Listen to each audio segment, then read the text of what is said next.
droit de parler parce que c'est le cheval de bataille de l'école de Montpellier. Beaucoup d'articles ont été publiés, et beaucoup dans les chapitres, que ce soit françaises, européennes, anglo-saxons, par nos maîtres. Et c'est dans le service, je suis en toute modestie le référent de la croissance, je reçois pas mal de dossiers de notre service pour donner l'âge osseux sans utiliser les fameuses courbes, vous allez voir, qui sont très complexes. Il faut avoir juste ces petits repères et vous pouvez vous orienter. Alors, la croissance, aborder les pathologies orthopédiques pédiatriques, le retentissement sur le développement et leur traitement, ne peut se concevoir sans une meilleure connaissance de la croissance. Alors, c'est simple, il est fondamental et facile d'avoir une vision sur la vitesse de croissance à partir des courbes, en se basant sur de simples critères, simples d'indicateurs de croissance que nous trouvons toujours sur le carnet de santé. Le carnet de santé est primordial, malheureusement, même en France, on ne retrouve pas chaque année le poids, la taille debout, la taille assise, c'est-à-dire le rachis, le périmètre thoracique, qui sont reportés annuellement sur le carnet. Sinon, on aurait déjà une vision, c'est la hypothèse phasole, vous allez voir comment cette croissance va évoluer. Alors la croissance est un carrefour de multiples cartilages de croissance, avec une variation des proportions de la naissance jusqu'à la maturité. Vous savez très bien que le tronc, dans un sujet normal, il est beaucoup plus long que les membres inférieurs. Mais malheureusement, par contre, c'est que le gain de croissance il est plus important au niveau des membres inférieurs que sur le rachis. En effet, regardez sur ce diagramme, la croissance la plus forte est au niveau des membres inférieurs, pas au niveau du rachis. C'est pour ça que vous allez voir que si, dans les inégalités, dans la gestion d'anticipation des inégalités, on va se référer au second inférieur et surtout, vous allez voir, surtout le genou. Alors, comprendre cette croissance, c'est capital pour anticiper ou traiter des anomalies de longueur ou d'axe des membres, et c'est le sujet de notre conférence. Vous savez très bien que là où apparaît la première épiphyse, c'est-à-dire au niveau de l'humérus ici proximal, au niveau fémoral c'est distal, que plus des 2/3 donc, de la croissance en longueur est assurée par ces épiphyses, concernant la longueur de leur segment. Au niveau du membre inférieur, ça il faut le connaître, il faut l'avoir dans l'esprit, c'est que le membre, tout va se passer au niveau du genou, donc 70%, donc à peu près 65% va se passer au niveau du genou de croissance, et que le fémur, chez un sujet normal, mesurera toujours 28% de la taille debout, et le tibia 22% de la taille debout, et que le tibia est toujours plus petit, il n'est jamais plus long que le fémur. Sinon, on rentre dans une autre pathologie, une autre pathologie congénitale malformative. Comme je disais, le genou, c'est le plus fertile. 65% de croissance de ce membre inférieur. Et c'est là où va se jouer en grande partie la modulation de croissance pour égaliser. Alors, ça, il faut le tenir par cœur, c'est que le membre inférieur, d'une manière générale et synthétique, grandit de 3 cm et demi. Soit donc 65% du genou, ce qui représente 2 cm par an au niveau du genou. Donc 1,2 sur le fémur distal, 0,8 cm sur le tibia proximal. Attention, la croissance est définie par l'âge osseux et en aucun cas par l'âge civil. Pourquoi? Parce qu'il y a une discordance nette, soit en avance, soit en retard, de l'âge osseux par rapport à l'âge civil. De 61% des cas chez la fille, et encore plus marqué chez les garçons, dans 80% des cas. Donc il faudra tenir compte. Donc le premier élément à tenir compte, c'est l'âge osseux, le premier paramètre. Et il faut s'aider pour ça, il faut s'aider par des atlas ou par des méthodes, grâce à des radiographies simples de la main et du coude. Il est vivement conseillé, pour être beaucoup plus précis, d'utiliser deux, soit par exemple un atlas et une méthode. Il faut savoir aussi définir, en plus de l'âge osseux, la taille de bout finale, pour être sûr si elle va être grande, si elle va être petite. Est-ce que je vais la manger ou est-ce que je vais faire une épiphysioidèse? Donc il faut ça. Deuxième critère, C qui est important, c'est la taille finale. Et on est plus précis aussi bien que pour l'âge osseux que pour la taille de bout finale qu'en début de puberté. Là, on est sûr. Pourquoi? Il y a des caractères sexuels, vous connaissez les signes de Tanner, et aussi les os ont moins de cartilagineux. On peut les bien voir sur les épiphytes, on peut bien les voir sur les radiographies. Alors, cette puberté, elle va être caractérisée par un boom de la croissance. Le boom de la croissance, elle dure 2 ans, la puberté. En raison de la taille de bout, elle va évoluer à 7 cm, au niveau des membres inférieurs, je parle des membres inférieurs, de 7 cm par an. Au niveau des membres inférieurs, nous avons un boom de la croissance, aussi bien au niveau du rachis, mais ce n'est pas le terme, mais on verra sur le diagramme que c'est un boom de la croissance aussi bien pour le rachis que pour le membre inférieur. Ici, le membre inférieur qui nous concerne, c'est 7 cm par an. Ça fait 14 cm en 2 ans, ce qui est important, ce qui nous permet d'anticiper sur les inégalités de 8 cm, de 10 cm, si on veut, s'il y a un raccourcissement. Alors, le début de puberté est simple. Une radiographie de la main et du coude, facile profil. Radio de la main de gauche, c'est universel, il faut que ce soit la gauche, c'est comme ça. Donc, l'apparition simultanée du sésamoïde, des deux sésamoïdes ou du sésamoïde du pouce et les 2 noyaux des crâniens dont nous avons publié sur leur utilité signe automatiquement le début de puberté. 11 ans d'âge osseux chez la fille et 13 ans d'âge osseux chez le garçon. Il faut savoir que la puberté dure 2 ans. Et après 2 ans, il y a la fermeture des cartilages de croissance. Ici, on les voit ici, à 11 ans au début, et là tout est fermé. Et bien, la fermeture du coude témoigne de la fin, presque de la fin de croissance des membres inférieurs. Il ne reste aux membres inférieurs à croître que 1,5 cm. Trop tard pour les épiphysiodes. Il faut faire autre chose. Alors nous, en consultation, et dans notre esprit, on a ce qu'on appelle la loi des 13. Ça me permet de calculer tout de suite.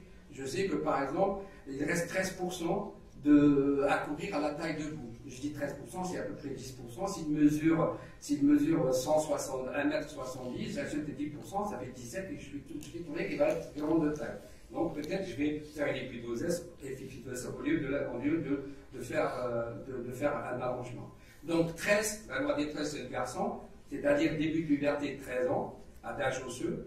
13% à courir à la taille de bout. En moyenne, un enfant normal va grandir de 22 cm et demi jusqu'à la fin de leur croissance, c'est-à-dire 18 ans. Et un coefficient multiplicateur de 1,13 que nous verrons tout à l'heure son intérêt. Si on prend ce diagramme, montre que le versant ascendant du pic pubertaire, en rose, montre un gain, se caractérise par un gain important de la taille de bout pendant les 2 années de la croissance de la puberté, soit 16 cm et demi chez le garçon, dont 8 qui nous intéresse sur le membre inférieur. Et sur le versant descendant en blanc, c'est-à-dire après la fermeture du coude et du récep 1, la croissance est ralentie, elle est faible, elle est de 1,5 cm pour les membres inférieurs, ce qui est très peu, trop tard pour une épiphysiodes. Pour la fille, c'est la loi des 11, c'est 11 ans d'âge osseux de la puberté, 11% à courir la taille de bout, le gain est en moyenne, le gain final de 20 cm et demi, et le coefficient multiplicateur de 1,11. C'est facile à retenir, ce sont des repères qui peuvent nous aider de calculer rapidement. Pour ce qui est de ce diagramme, c'est la même chose que chez le garçon, un gain important pendant la puberté, 14 cm, dans 7 cm sur le membre inférieur, et après la puberté sur le versant descendant, et RICER 1, vous savez que RICER 1, vous allez voir ce que c'est le RICER 1, quand vous voyez le RICER 1, c'est que la fille, elle vient de voir des règles. Donc il y a un ralentissement de la croissance, de 1,5 cm uniquement. Donc le dernier critère qu'il faudra tenir compte, surtout pour la croissance du rachis, c'est le test de RICER côté de 1 à 7. C'est en fonction de l'ossification progressive du cartilage croissant de l'iliaque. Vous avez le 1, 2, 3, 4. Le RICER 1 va témoigner de la croissance terminée des membres inférieurs. Il reste très peu à RICER 1. Et à RICER 5, c'est pour ça qu'on enlève le corset pour les scolioses à RICER 5, parce que la croissance du rachis est terminée. Rien qu'une radiographie de la main, si les gens ne font pas de massage, une radiographie de la main, en fonction de la fusion du cartilage de croissance des phalanges, on peut définir le stade de RICER. Donc, une radio de la main, c'est facile à réaliser et facile à comprendre en se référant à ce schéma. Alors maintenant, pour moduler la croissance, pour équilibrer, donc il faut déterminer l'âge osseux, déterminer la taille de bout finale, et surtout évaluer le déficit final de l'inégalité, pour pouvoir établir des stratégies. Alors, pour évaluer le déficit final, à partir de plusieurs graphiques, plusieurs méthodes, basées sur des formules complexes mathématiques, mais qui dérivent tous de celles de Green et Anderson. Alors, l'évaluation va se faire sur le plan d'imagerie, une radiographie de la main gauche, radiographie de coude, face et profil, une télémétrie debout classique, mais elle est supplantée maintenant je le fais par exemple toutes les os 3D qui va nous permettre une évaluation plus précise des longueurs, des axes et des torsions.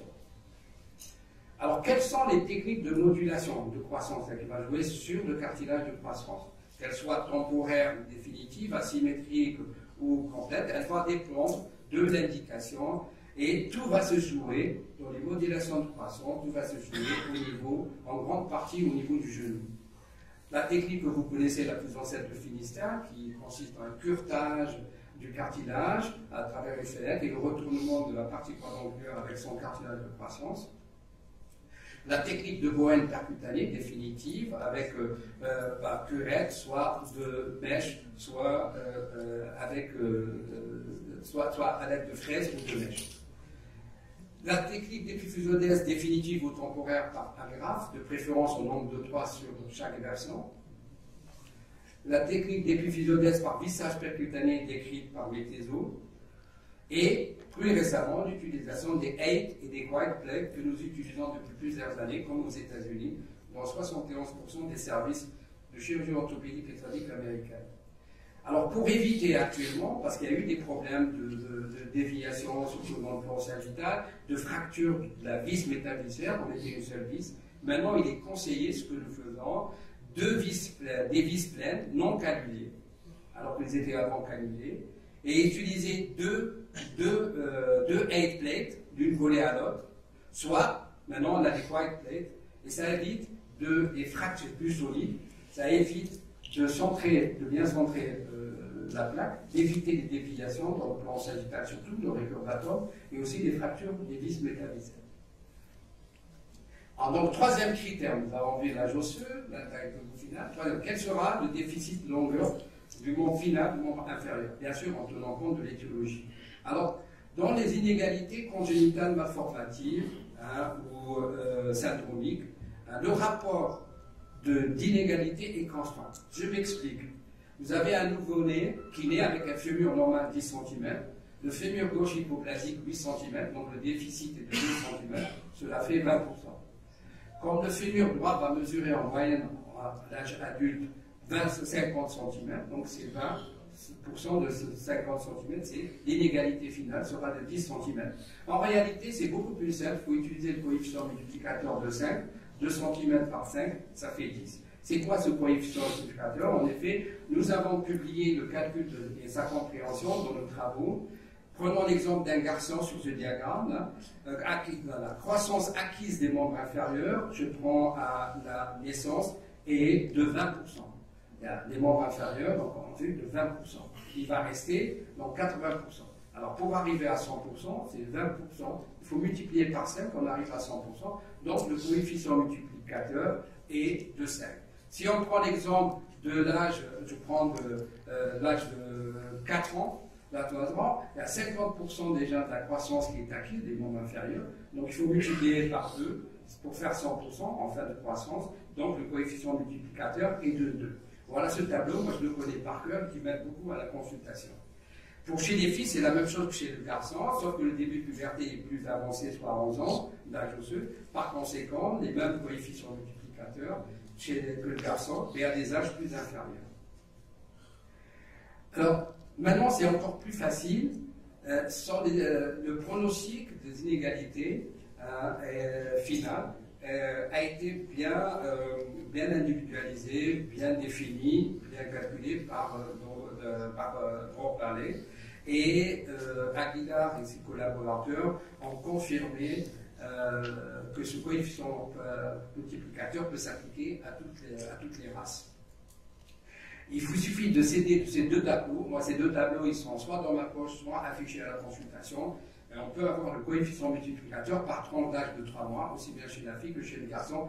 Et ça aide très très bien à la consultation. Vous avez un enfant, par exemple, de 8 ans, 3 mois, vous avez tout de suite le coefficient multiplicateur, vous multipliez l'inégalité, vous avez l'inégalité finale, vous pouvez faire votre stratégie. Il faut savoir qu'avant la puberté, avant la fin de la puberté, on joue sur les cartilages, surtout les épiphysioidèses, en dehors des grandes inégalités, hein, qui sont 10, vous allez voir 10 ou 15, mais on fait autre chose avant d'arriver à la puberté pour faire des épiphysioidèses. Il y a l'épiphysioidèse, après la puberté, après 13 ans chez la fille, après 15 ans chez le garçon, fin de la puberté, ou après fermeture du coude, ou après glycère 1, il n'y a plus d'épiphysioidèse trop tard. Il faudra faire soit des allongements, soit des raccourcissements. Un exemple typique d'école, une fille nouveau-née, ectroménie longitudinale externe droite avec un raccourcissement tibial congénital 2 cm et demi, agénésie de la fibula partielle, agénésie des ligaments croisés et une déformation complexe du pied. Alors, nouveau-né, coefficient multiplicateur, on le sait, 5. L'inégalité finale sera 2,5 multiplié par 5, ça fera 13 cm. C'est une grande inégalité de longueur. Donc, on ne peut pas agir sur le genou. Donc, sinon, elle va être, vous l'avez là, raccourcir de 13 cm. Donc, il faut savoir faire une planification. Préalable impératif, corriger, stabiliser le pied, stabiliser les articles qui sont le pied et le genou. Donc, il faut les stabiliser. Et puis, faire votre programme d'égalisation, qui va être en 3 étapes. Premier allongement tibial droit de 4 cm et demi par fixateur externe à l'âge de 6 ans. Donc, on va gagner 4,5. L'ordre de l'évolution, c'est normal parce qu'il y a une hypoplasie de la fibula. Automatiquement, quand vous allongez, la croissance va aller dans le sens du valgus. Donc, une épiphysioidèse, on va moduler aussi le tibia valgus. Il est corrigé à 8 ans et demi. Dans 10 ans, on fait un deuxième allongement. Et à 11 ans, il reste, début de puberté, il reste 1,8 cm et un valgus tibial de 10 degrés et une déformation en écart et un valgus du pied qui s'installe. Donc on va corriger le pied, on va corriger le valgus par la grave, et on fait une épiphysioidèse contralatérale. L'âge 12 ans, c'est l'idéal. Vous savez que c'est 1,2 le fémur contralatéral, donc 12 ans, on va chercher cette année les centimètres, à peu près 2 à 3 cm, et on va faire une épiphysioidèse contralatérale. À 16 ans, elle est normo-axée, et l'analyse EOS montre un raccourcissement final de 1,3 cm, ce qui est normal pour une fille. Elle n'a même pas besoin, normalement, d'une semaine.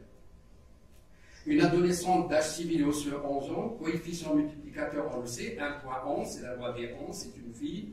L'inégalité gauche est de 2 cm et demi, donc 2 cm et demi multiplié par 1,11, ça fait à peu près 3 cm inégalité finale. Très simple, on va faire une épiphysioidèse en début de puberté du côté contralatéral fémoral distal. C'est-à-dire on va gagner 2 ans, 1,2 multiplié par 2, ça fait 2,4. Il reste 1 cm et demi dans le genou, il va avoir à peu près 0,5 et on va tomber à 3 cm et on sera en fin de croissance. Vous voyez ici 2 mm de différence, ça veut dire qu'ils sont isolants. Ce que je veux dire pour cette inégalité, il y a ce algorithme thérapeutique. C'est le petit enfant dans les inégalités importantes, il faut faire des allongements, de multiples allongements, 1, 2, 3 si c'est nécessaire. Et ce qui va rester 3-4 cm, il faut jouer, il faut faire une modulation de croissance au niveau du cartilage de croissance du genou. S'il est petit de taille, il faut peut-être envisager un troisième allongement ou magnétique ou par fixateur externe. Chez l'adolescent, c'est plus simple. Soit un allongement par fixateur externe, soit un clou magnétique, allongement par clou, soit s'il est très grand, vous allez prévoir qu'il est très grand, faites une épiphysioidèse contralatérale. Alors, dans les inégalités post-traumatiques et post-infectieuses qui détruisent le cartilage, le problème est beaucoup plus simple. Vous avez un exemple, un enfant, une fille de 5 ans, elle a détruit son cartilage post-traumatique distal. On sait que le fémur distal grandit de 1,2 cm. La croissance restante, c'est 13 ans, c'est la fin de la croissance chez la fille. Moins 5 ans, ça fait 8. Donc 8 multiplié par 1,2 et vous avez une inégalité entre 9 et 10 cm. Et c'est facile après pour gérer, pour établir sa stratégie. Ce qui nous intéresse, et ce qui intéresse mon cher ami Reda, c'est les inégalités post-résection tumorale. Là, c'est plus complexe. Pour pouvoir anticiper sur les inégalités de longueur est parfois complexe et va dépendre de l'âge, bien sûr, du siège de la résection et aussi du procédé chirurgical et du moyen matériel utilisé. Alors, les procédés d'égalisation sont au nombre de 4 globalement, sans rentrer dans les détails. soit une épiphysiodèse contralatérale, soit une prothèse de croissance magnétique ou manuelle quand l'enfant est très petit et inférieur à 9 ans, soit un raccourcissement contralatéral en fin de croissance secondaire, soit un allongement osseux après reconstruction dans les formes métaphysaires ou diaphysaires. On peut allonger secondairement par clou, vous allez voir 2 exemples, ou par fixateur externe. Alors, l'épiphysiodèse contralatérale, premier procédé d'égalisation. Vous avez ici un exemple d'un adolescent qui a 6 mois de différence entre l'âge osseux et l'âge civil, donc il est en début de puberté, ostéosarcome tibial proximal type 2B Dailekel, histologie bon répondeur, traitement résection tibiale proximale, prothèse totale à charnière du genou, l'inégalité finale est simée en l'absence de traitement de compensation de 4 à 5 cm, donc on va faire à son âge une épiphysiodèse du genou, il avait 13 ans, contralatéral, et on va tomber juste. Alors l'inégalité finale, ici vous avez la dernière télémétrie, elle est de 1 cm, ce qui est, le contrat est respecté, il a une semaine de 1 cm, il a maintenant, je crois, 30 ans, il est ingénieur dans la grande boîte pharmaceutique Sanofi. Ici, un adolescent d'âge osseux correspondant à son âge civil, ostéosarcome métaphysodiaphysaire distal droit, type 2, 2B, bon répondeur, résection tumorale supraconjugale, donc technique de masquelé, très facile, à 13 ans, inégalité finale, 3 ans, donc l'épiphysiodèse, fémur distal gauche, et il est équilibré. Attention, n'utilisez pas le coefficient multiplicateur. Là, on a détruit, là, on détruit le cartilage, ou on enlève le cartilage. Donc, il faut avoir la tête. Le genou grandit de 2 cm, tibia et fémur. Le fémur, 1,2, tibia proximal, 0,8. Et là, on peut raisonner. Je vais vous donner tout de suite un exemple pour vous rafraîchir la mémoire. Un patient âgé de 9 ans, avec un âge osseux correspondant, Ewing fémorale proximale, 2B, histologie bon répondeur, résection tumorale et prothèse fémorale proximale. Vous savez très bien maintenant que le fémur proximal, il grandit de 0,8. La croissance restante à cet âge-là, 15 moins 9, fait 6 ans. Si on multiplie 6 par 0,8, ça fait 5 cm. Et si j'agis, je ne peux pas agir sur la hanche. On ne fait pas d'épiphysiodèse au niveau de la hanche contralaire, c'est plus compliqué. Donc si j'agis au niveau du fémur distal, c'est 1,2. À cet âge-là, je vais dépasser. Il va être beaucoup plus lent le côté opéré que le côté que je vais corrompre. Donc ce que je vais attendre, je vais patienter. À l'âge de 11 ans, d'âge osseux, donc il va rester 4 ans, dans 15 ans dans le cas, croissant, comme on avait dit, le fémur croît de 1,2. Le gain estimé, 1,2 par 4, ça fait 4,8 et je vais tomber juste. Donc j'ai une épiphysiodèse fémorale distale contralatérale. Il est isolant à fin de croissance, et je vous dis la suite parce que c'est intéressant. À l'âge de 20 ans, recul de 11 ans, il est toujours bien, pas de récidive, décèlement fémoral septique, je le reprends, prothèse totale de hanche, avec les adultes, bien sûr, hein, donc, pour faire le cotyle, reconstruction fémorale, puisqu'il y avait une défraction, et l'inégalité finale était de 1,2 cm qu'on a perdu lors de la reconstruction. Et à l'âge de 25 ans, soit 16 ans après, il avait l'inégalité de 1,2 et une semelle de 1 cm. Pour le deuxième procédé d'égalisation, c'est les prothèses de croissance, c'est encore plus compliqué ça. C'est un enfant, ce sont les enfants qui sont très jeunes, qui ont des inégalités qui sont très importantes. Ici, un enfant de 6 ans, avec un âge osseux correspondant, un ostéosarcome tibial proximal droit 2B, une histologie bon répondeur, résection tumorale, prothèse de croissance, dans un premier magnétique, l'inégalité finale est simée. Voilà comment on calcule. Croissance restante 15, fin de croissance, c'est un garçon, moins 6, ça fait 9 ans. Le genou, fémur et tibia grandit de 2 cm. Donc 9, 2, ça fait 18 cm.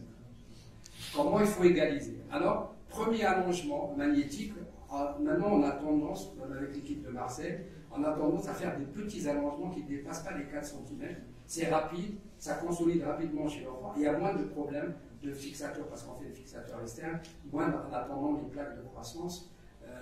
Donc il y a moins de problèmes de fiches, moins d'infections, etc. Donc on fait des petits allongements de 4 cm et demi à l'aide d'une prothèse totale du genou magnétique. Deuxième allongement prévu à l'âge de 8 ans, Et malheureusement, et ça tombe bien parce que la prothèse magnétique, c'était installement, on ne pouvait pas dépasser les 4 cm. Elle était beaucoup plus lourde que le patient. C'est pour ça qu'il s'est desserré à bout de 4 cm. On a profité pour faire le deuxième allongement par une prothèse de Link qui est manuelle. Chaque 9 mois, je reviens par une incision, je débloque et je tourne de 1 cm tous les 9 mois. Donc, le gain total que j'ai évalué, après 2 allongements, ça fait 13 cm. L'inégalité restante va être 5 cm. Donc 7 cm en BQTAD, je le crois à peu près de 4 à 5. Donc je vais faire une épiphyseolaire contralatérale de l'autre côté. Ce qui a été fait actuellement est en cours.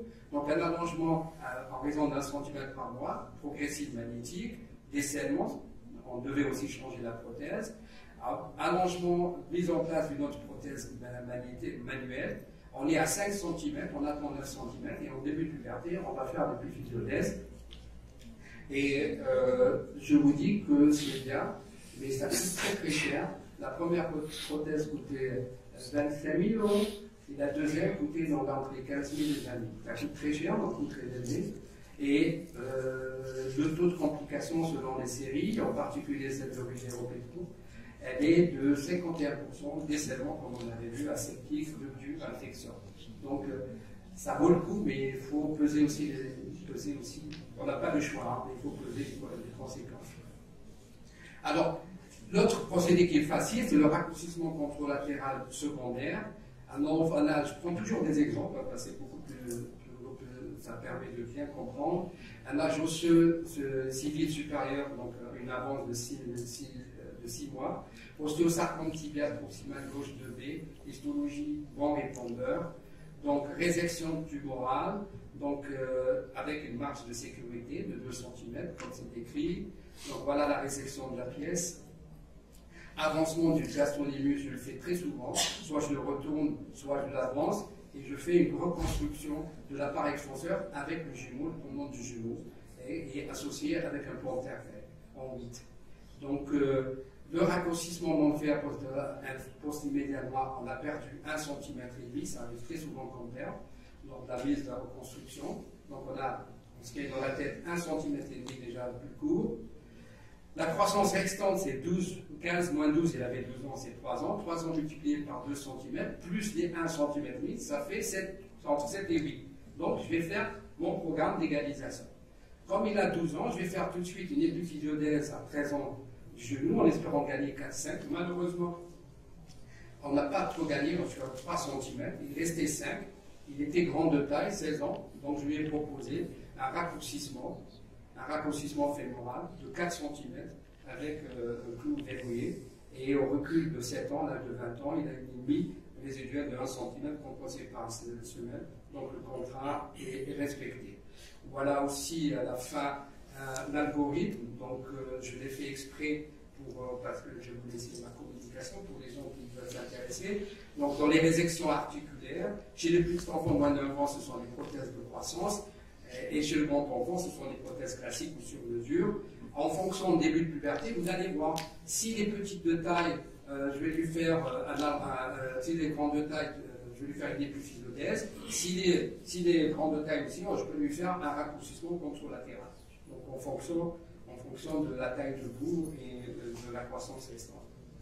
Alors, en dernier, c'est le projet de l'allongement, ça c'est très intéressant, on le fait, l'allongement secondaire après reconstruction tumorale, par fixateur axial ou clou magnétique, selon l'âge et la localisation de la résection, de la reconstruction, diaphysaire, proximale ou mixale. C'est un enfant de 2 ans, que je suis toujours, depuis 13 ans, un sarcome d'Ewing, fémoral droit, histologie bon répondeur, résection de diaphysaire, technique de masculé, en stabilisation on n'avait pas d'autre moyen que de mettre des clous de météso. Malheureusement, les clous de météso et la chirurgie interne et latérale, donc l'épiphyseolaire post-traumatique distale, qui va être très sévère. Pas d'indication d'épiphyseolaire contralatérale, on l'avait déjà dans la tête, parce que l'enfant était à une taille debout, une déviation à moins de 3 déviations standards. Donc il va être très très petit. Donc c'est pas la peine de faire une épiphyseolaire. Donc âge osseux 2 ans. Croissance restante 15 moins 2, 13 ans. 13 ans multiplié par 1,2, puisque c'est le fémur. Et on a 16 cm. Comment gérer ça chez un petit enfant? Eh bien, on a décidé de faire un allongement de 6 cm à l'âge de 8 ans, un deuxième à l'âge de 10 ans de 6 cm. Le gain espéré des deux allongements de 12 cm, il va rester 4 cm. 4 cm, on va attendre la puberté, soit s'il va être grand de taille, ce qui n'est pas le cas, je ferai une épiphyse parce que je l'ai gagné sur le genou 4, soit un troisième allongement, c'est ce qu'on va faire pour ce patient. Voilà le résultat du masculé. Il a même fait un canal médullaire, donc c'est une technique qui est pas mal, et au prix de multiples interventions. Ne soyez pas que c'est facile. Alors, premier allongement à l'âge 8 ans, 6 cm. Deuxième allongement en cours, il vient de terminer, c'est le dernier radio. Il vient de terminer l'exercice, donc on a gagné 12 cm. Troisième allongement qui est prévu à l'âge de 15 ans pour 4 cm ou 5 cm. Le dernier cas que l'équipe de Toulouse, qui est mon ami le professeur Franck Plate, qui avait traité, publié sur une série de 8 cas. Donc c'est un ostéosarcome, un patient de 8 ans et demi, ostéosarcome fémur distal gauche, reconstruction pharmacologique vasculaire. Vous voyez, une vasculaire, il faut on revient souvent pour raviver la greffe. Et généralement, il y a une pseudarthrose pour des grandes, des étendues, des vastes étendues. Il y a toujours une pseudarthrose au niveau du foyer proximal, je ne sais pas pourquoi, mais au niveau du professeur. Donc il l'a repris, donc il a fait une reconstruction, greffe, plaque, une fois consolidé. Il a fait un clou sans clou, le clou motorisé, donc le feedball, qui est une technique très bien, on peut le faire en antégrade ou en rétrograde, comme le précise que nous utilisons à Montpellier. Et en fin d'année, il a permis de gagner des 6 cm, puisqu'il a été de 6,5, et il a égalisé les membranes grâce à cette technique. Donc on peut avoir, on pouvait aussi l'allonger par fixateur externe. Donc, mais je pense que maintenant on a tendance à faire des clous magnétiques ou des clous motorisés comme celui-là, et maintenant on attend des plaques vissées d'allongement. Donc ils vont bientôt peut-être sortir. Alors je termine toujours à titre didactique par cet algorithme. Donc, reconstruction après résection tumorale. Chez les petits enfants, c'est des allongements par fixateur externe. Ce qui reste de la croissance en puberté, vous pouvez faire une épiphyse contralatérale ou un regrossissement. Chez le grand enfant, c'est simple, soit allongement, je viens de le dire, par fixateur externe, allongement par courant magnétique ou une épiphyse contralatérale avec puberté, s'il va être grand de taille. Ça paraît complexe, mais dans ma tête, moi, c'est simple. Il faudra s'habituer à apprendre ces petits repères. Hein. Donc, c'est pas grand-chose, hein, c'est des petits repères. Et je dis toujours qu'il faut aller vers des situations complexes avec des idées simples. Et il faut toujours manger l'artichaut fait parfait. Il ne faut pas mélanger. Il faut être clair dans sa tête. Alors, il faut avoir une meilleure connaissance de la croissance.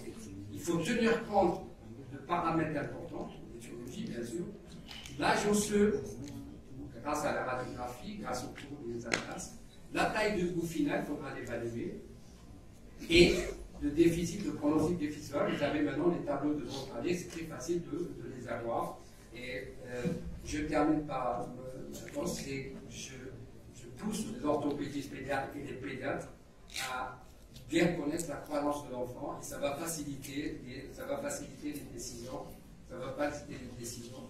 Voilà, je termine par cette photo de la faculté de médecine de Montpellier, qui est accolée par Manuel Rodès. C'est la plus ancienne, on nous a fait une modèle, Heurta modèle, qui est très jolie, mais pour moi elle n'est pas jolie. Elle n'est pas, parce que là elle est encore plus jolie, d'autant plus que c'est grâce aux livres des Arabes, médecine, que les gens ont étudié ici. Tous les grands chirurgiens, la Péroni, Guicciolère, ont sorti grâce aux livres de médecine des Arabes. Donc, voilà, ici, ça c'est là où on présente les tests. C'est vraiment, c'est symbolique, c'est très joli. Là, donc, avec la soutane, avec qui, et ça continue toujours. Et ça, c'est le bureau du doyen qui existe toujours. Mais le nouveau, il est moche, il est moderne, informatisé, c'est pas joli du tout. Pas... Et là, je vous invite à visiter le laboratoire d'anatomie qui est unique dans le monde. Donc, il faudra le visiter, c'est très joli. Vous allez voir. Par exemple, les instruments type SINA, un Vicenne, sur la chirurgie c'est avec les mêmes programmes, sont plus sophistiqués. Et ça, c'est Montpellier. Merci beaucoup.